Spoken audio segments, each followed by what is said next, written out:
January 16th changed everything. It wasn't about chasing missiles through the sky anymore. Ukraine went after the beast while it was still breathing on the ground.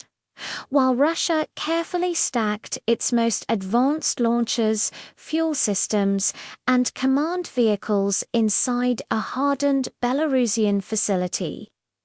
Ukraine waited for just one thing: total concentration. Everything in one place. Only then did they move, striking the system behind the missile, not the missile itself. What followed wasn't an interception. It was a deliberate, planned unraveling that turned a strategic reserve into a cascading firestorm, wiping out months of work in mere minutes. At 11:42 p.m., eastern Belarus looked completely normal. No airspace warnings, no emergency notices, civilian flights moving as usual.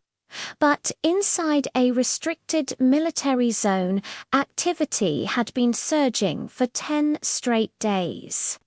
Satellite data showed a 400% spike in ground heat, while surface temperatures dropped to -8°C. Underground sections stayed warmer, clear sign of heavy electrical loads and non-stop support systems. Logistics followed a precise rhythm, with heavy transport traffic jumping over 300% between 11 at night and 4 in the morning. 50-ton vehicles arriving every 47 minutes like clockwork. This base wasn't preparing to move, it was preparing to finish. By 12:18 a.m., analysts confirmed what was happening. The site was hosting the first fully assembled Oreshnik strategic missile battery ever placed outside Russia. Not a rotation, not an exercise, but a permanent forward deployment. Each launcher carried a missile designed to hit speeds between Mach 9 and 10, dropping interception odds to almost zero. The price tag, about $400 million per complete set. By moving it into Belarus, Russia cut the flight time to several European capitals to under 8 minutes. This wasn't a tactical tweak, it was a strategic message. The battery wasn't meant to be fired, it was meant to exist. But at 1:07 a.m., Ukrainian command confirmed the target was in range. Drone coverage and satellite updates gave them sub-meter accuracy, yet they held back. An early hit would have destroyed some hardware, but the rest could be rebuilt in weeks. That was unacceptable. Planners aimed higher. They knew a full battery required 16 months of synchronized manufacturing. Destroying it all at once would erase an entire production cycle.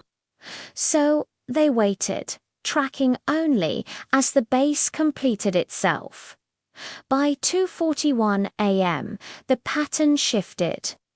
10 launchers, command trucks, and fuel units, all packed within 600 meters. Thermal signatures exploded upward by nearly 500%. Analysts estimated more than 1,100 tons of TNT equivalent were sitting inside that compound. Once the solid fuel reached final pressure, relocation became impossible. The base was locked in place. At that moment, planners understood the target was no longer a collection of vehicles, but a single interconnected system where one failure meant ignition everywhere.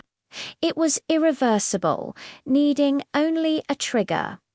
At 3:12 a.m., the plan was locked.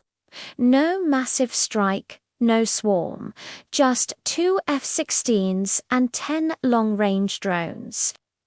Assets worth under $8 million aimed at a target exceeding $4 billion in strategic value. At 3:47 a.m., the first move began. The lead F-16 released 2 decoys mimicking high-altitude strike aircraft. Russian S-400 systems lit up, firing 8 multi-million-dollar interceptors at ghosts. The deception worked, forcing a reload cycle that left their long-range air defense blind for 40 critical minutes. While they looked up, the real danger was skimming below 150 feet. At 4:02 a.m., 6 drones slipped into the inner perimeter, overwhelming the close-range defenses. Then, at 4:11 a.m., the decisive moment, the second F-16 calmly released 4 JASSM missiles from 95 kilometers out. No alerts, no warnings. The missiles, immune to jamming, weren't aiming for blast doors, but for weak structural corridors. They penetrated deep inside before detonating, and from there, physics took over. At 4:16 a.m., containment failed. Solid propellant ignited. Temperatures surged past 5,000 degrees Celsius, and pressure exceeded tolerance in under a second. Blast doors were ripped free. A chain reaction tore through the facility. Seismic stations recorded a 2.4 magnitude event.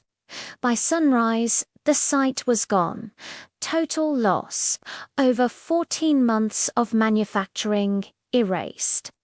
A financial loss over $5 billion, but the strategic loss was far greater. Oreshnik's power depended on secrecy and credibility, all destroyed at once. This operation succeeded not because of firepower, but because of patience, intelligence, and timing. It proves that in modern war, the most dangerous moment isn't launch, it's assembly. And sometimes the most powerful strike happens before a single shot is ever fired. Thanks for watching.